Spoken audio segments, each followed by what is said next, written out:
the Sony XA1 Ultra, the 2017 device, the revision of the old 2016, the Sony XA Ultra.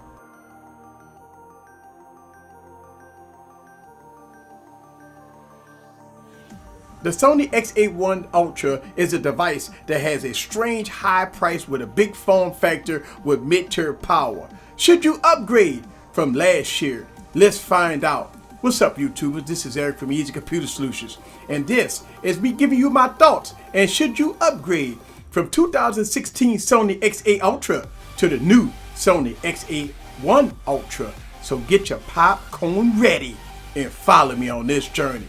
Let's go.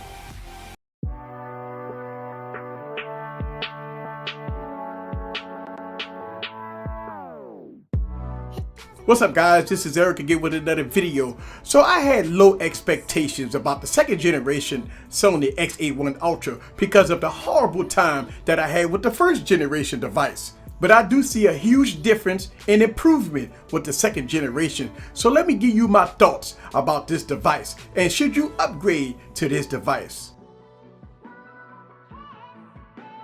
Let's talk about the first generation XA Ultra of 2016. That phone had a 6-inch 1080p with the Helios P10 processor with 3 gigs of RAM. Also, that old device had a 21 megapixel rear and a 16 megapixel front-facing camera. The first generation XA Ultra had a 2700 milliamp battery with a very low 16 gigs of internal storage, but it was complemented by SD card support. The Sony XA Ultra from 2016 was one of my personal worst devices of the year due to its poor battery life that I maxed out at 3 hours of on-screen time, and I had to charge the device at least 2 to 3 times a day with heavy use, which is unacceptable. Also, with the Sony XA Ultra of 2016, I had a problem with the build quality. It was a disaster with the thin back that flexed every time you pushed in. And lastly, the cameras on the XA Ultra of 2016 was not that good.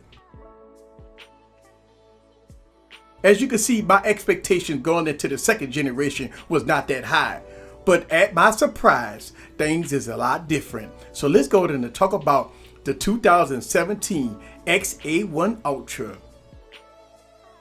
There's some good updates with this device. Let's go down and talk about the specs again. Instead of the P10, we got the P20 processor, which is a huge upgrade in my opinion when it comes down to performance. Also, the XA1 Ultra has 4 gigs of RAM, a 23 megapixel rear camera, 16 megapixel front camera, and now finally we get 32 gigs of internal storage at a 2700 milliamp battery, but complemented with Android 7.0, which is not the latest and greatest, but with the Helios processor, it helped a little bit in the battery department, and we're going to talk about that later on as I go with my review.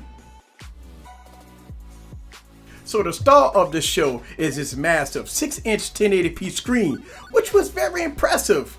I like the screen on this device because the screen goes all the way to the edge with minimal bezels. Also, with the 16:9 aspect ratio, it's very good for watching movies and reading text. The 1080p in 2017 is okay, but I do prefer 2K, especially with the high price point, and especially with this huge screen. But overall, the screen is passable.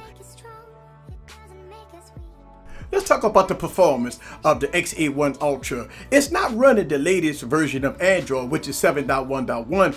This device is only running 7.0 with June security patch, which is not bad. I wish Sony would update this device to the latest 7.1.1.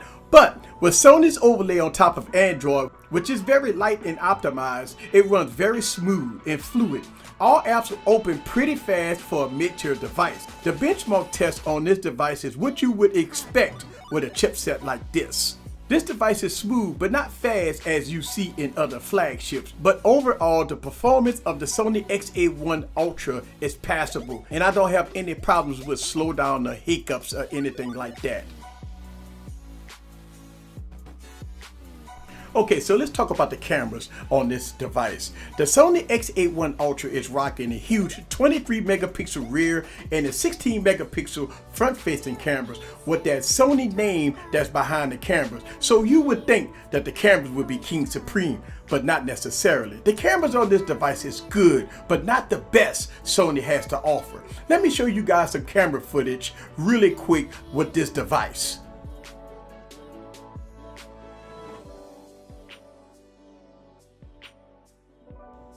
As you can see, the camera is okay. I'm seeing the colors are a little dull and it's not my favorite. And as far as nighttime, you can forget about it. But overall, the camera, if you got good sun, good lighting, it's okay.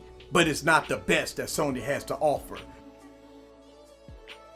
Okay, so we have to talk about it. One of my biggest disappointments of the Sony XA Ultra from 2016 was battery life. Oh my God, the battery life on that device was very bad.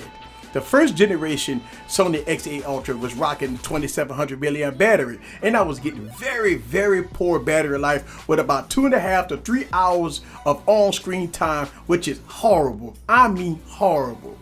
That was one of the reasons why I gave up on the device, because I believe with that battery life, this device is almost unusable if the battery don't last.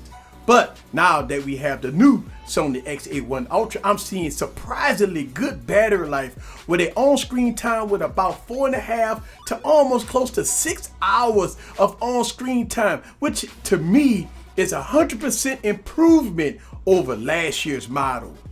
So thumbs up to Sony for taking care of business as far as the battery life on the XA1 Ultra.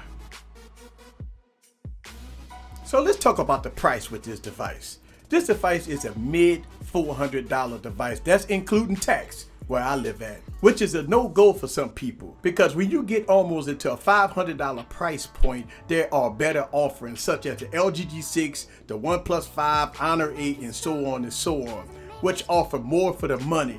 Also, at this price point, you get no fingerprint scanner, which is a no-go for some people. This device design is better than last year's design, but in 2017, when you see devices going to the next level of design with screen to body ratios with minimal bezels, there's no way that a phone in 2017 should have a huge forehead and chin like this device. I would accept the huge forehead and chin if it was front-facing speakers, but that's not the case. So I'm finding no excuses why this phone should look like this. It's better than last year, but overall, I think Sony need to go back to the drawing board and update their designs with their Sony devices. So the question of the day, should you upgrade from the Sony XA from last year? I would say yes, because this device is a solid performer. The build quality is much better than last year. The battery life on this device is 100% better than last year. The cameras on this device is very much improved from last year. But at the end of the day, you be the judge for yourself if you want to upgrade. Because now since the XA1 Ultra is here, we're going to see huge price drops on the old one, which I wouldn't recommend. So at the end of the day, I would say yes, this is a huge upgrade from last year. This is Eric from Easy Computer Solutions. Leave your questions down below. Let me know what you think about this phone in all its glory. See you guys on the next video. Peace.